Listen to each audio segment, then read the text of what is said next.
Welcome students. आज हम इस वीडियो में देखेंगे कोर्स कंक्लूजन हमारा, जो कि इस पूरे पांचों यूनिट को पढ़ने के बाद निकलता है। वो ये कि ऑपरेटिंग सिस्टम का जो शुरुआत थी, हमने इंट्रोडक्शन पढ़ा पहली यूनिट के अंदर, और उसके बाद उसकी सर्विसेज को देखा। फिर दूसरी यूनिट के अंदर हमने ये देखा कि फाइल सिस्टम मतलब ऑपरेटिंग सिस्टम की जो फाइल्स है वो कैसे काम करती हैं। फिर हमने तीसरी यूनिट में सीपीयू शेड्यूलिंग मतलब सीपीयू कैसे किसी प्रोसेस को अंदर एंटरटेन करता है और कैसे उसकी शेड्यूलिंग एल्गोरिथम्स होती है, हमने वो देखी। साथ ही साथ हमने ये भी देखा कि मेमोरी मैनेजमेंट की स्कीम जो है वो कैसे काम करती है, क्योंकि देखिए आपके पास मेमोरी जो है वो तीन चार तरह की है। एक तो मेन मेमोरी है, एक आपकी ऑक्सिलरी मेमोरी है, सेकेंडरी स्टोरेज डिवाइस मतलब हार्ड डिस्क, और एक आपकी कैश मेमोरी भी है। उसके बाद ट्रांसलेशन लोकोसाइट बफर भी कहीं आ रहा है, कहीं कुछ। तो इसमें क्या है, मेमोरी मैनेजमेंट में कॉन्सेप्ट इतने सारे लगते हैं कि सीपीयू शेड्यूलिंग और मेन मेमोरी मैनेजमेंट का जो ये यूनिट था वो सबसे बड़ा यूनिट है। मतलब आपने यूनिट नंबर 3 जो है वो कम से कम पूरे सिलेबस का 40% है।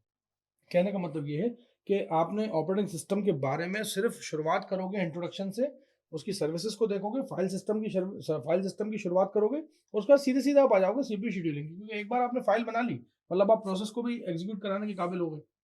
उसके बाद हमारी रिक्वायरमेंट जैसे जैसे बढ़ती जाएगी, वैसे वैसे हमने पढ़ा यूनिट नंबर 4, और यूनिट नंबर 4 में हमने इनपुट आउटपुट को देखा कि कैसे इनपुट और आउटपुट डिवाइसेस काम करती हैं, कैसे पेरिफेरल डिवाइसेस काम करती हैं, कैसे कॉन्करेंसी अचीव करते हैं हम, और जब कॉन्करेंसी अचीव करने की कोशिश करते हैं तो डेडलॉक कैसे आता है।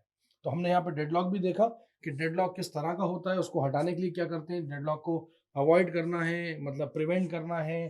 तो डेडलॉक प्रिवेंशन टेक्निक पढ़ी हमने, डेडलॉक अवॉइडेंस टेक्निक पढ़ी हमने हमने डेडलॉक की रिकवरी भी करी कि डेडलॉक जब आ जाता है तो रिकवर कैसे करा जाता है सिस्टम। तो डेडलॉक अवॉइडेंस के अंदर जो एल्गोरिथम्स है वो सारी हमने यूनिट नंबर 4 के अंदर पढ़ी। यूनिट नंबर 5 बेसिकली क्या है कि एक इंट्रोडक्शन पार्ट है, एक शुरुआत है, जहाँ से आप आगे की तरफ अपने विंग्स को और एक्सप्लोर कर सकते हो। जैसे कि इन नेटवर्किंग ऑपरेटिंग सिस्टम क्या होता है, और अलग अलग तरह की केस स्टडी, जैसे विंडोज, लिनक्स और यूनिक्स, इस तरह की केस स्टडी देखी हमने। हमने उसके अंदर कर्नल आईओ सब सिस्टम देखा, हमने आईओ सब सिस्टम देखा, हमने हमने उसके अंदर तमाम तरह की चीजें देखने के बाद वायरस एंड वॉर्म्स भी देखे। मतलब इवन कुल मिला के ये है कि ये यूनिट जो है, पांचों यूनिट, ये काफ़ी रिसर्च ओरिएंटेड है कि मतलब अब आगे की तरफ जब रिसर्च करोगे ना तब आपको क्या और मिल सकता है इसके अंदर, वो है। तो शुरुआत हमने कैसे करी, बिल्कुल बच्चों की तरह ऑपरेटिंग सिस्टम के बारे में जान के, उसकी बेसिक डेफिनेशंस जान के, उसकी सर्विसेज जान के। फिर थोड़ा फाइल सिस्टम के बारे में पढ़ा, और उसके बाद हम चालू हो गए अपने मेन काम पे, जिसमें हमने सीपीयू शेड्यूलिंग पढ़ी। अच्छा, फाइल सिस्टम्स के अंदर ही हमने डिस्क शेड्यूलिंग भी पढ़ी थी, जिसमें हमने डिस्क शेड्यूलिंग की एल्गोरिथम्स भी देखी थी। वो एल्गोरिथम बेसिकली डिस्क के ऊपर ओरिएंटेड है कि डिस्क पे कैसे हम डेटा को रखते हैं और कैसे उसकी शेड्यूलिंग करते हैं। वहीं सीपीयू उसमें काम कैसे करता है, दैट इज सीपीयू शेड्यूलिंग, तो वो हमने यूनिट नंबर 3 में देखी। फिर कॉन्करेंसी अचीव करना है तो कॉन्करेंसी प्रोसेस की क्या होती है कि जब आपका इनपुट आपने दिया और इनपुट बहुत सारे दे दिए और आउटपुट जनरेट करना है, तो वहाँ पे प्रोसेस जो होती है वो एक से अधिक आ सकती है।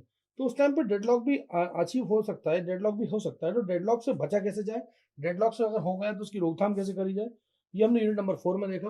और 5 यूनिट जो है वो आपको इन चारों यूनिट में जो आपने पढ़ा उसको आगे बढ़ाते हुए केस स्टडी है, जो कि आप लाइव देख रहे हो। मतलब यूनिट नंबर 5 में आपको मजा इसलिए आएगा क्योंकि वो चीज़ आप होते हुए देख रहे हो। आप विंडोज के बारे में सुनोगे तो विंडोज कर भी तो रहे हो इस्तेमाल, आप लिनक्स के बारे में सुन रहे हो तो लिनक्स कर भी तो रहे हो आप इस्तेमाल। तो ये था पूरा का पूरा ओवरऑल इस पूरे सिलेबस का course conclusion. Thank you so much.